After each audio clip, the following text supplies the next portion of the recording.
ಉಪ್ಪಿನ ದೀಪ ಹೇಗೆ ಹಚ್ಚಬೇಕು? ಅದರಿಂದಾಗುವ ಲಾಭಗಳೇನು? 1. ಶುಕ್ರವಾರ ದಿನ ಉಪ್ಪಿನ ದೀಪ ಹಚ್ಚಬೇಕು.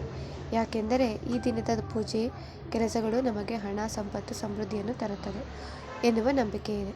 2. ಉಪ್ಪಿನ ದೀಪವನ್ನು ಹಚ್ಚಿದರೆ ಜೀವನದ ಎಲ್ಲ ರೀತಿಯಾದ ಹಣಕಾಸಿನ ಸಮಸ್ಯೆಗಳು ದೂರವಾಗುತ್ತದೆ. 3. ಉಪ್ಪಿನ ದೀಪ ಹಚ್ಚಲು ನಮಗೆ 2 ಹಣತೆ ಬೇಕಾಗುತ್ತದೆ.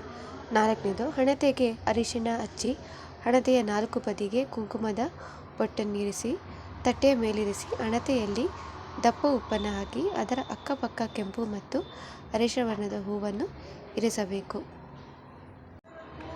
5.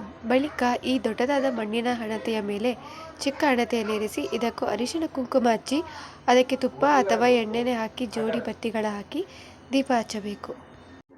6. ಯಾವುದೇ ದೀಪ ಹಚ್ಚಬೇಕಾದರೆ ಅದನ್ನು ನೆಲದ ಮೇಲಿಡದೆ ತಾಮ್ರ, ಬೆಳ್ಳಿ, ಮಣ್ಣು ಅಥವಾ ಪಂಚಲೋಹದ ತಟ್ಟೆಯ ಮೇಲೆ ಇರಿಸುವುದು ಉತ್ತಮ. 7.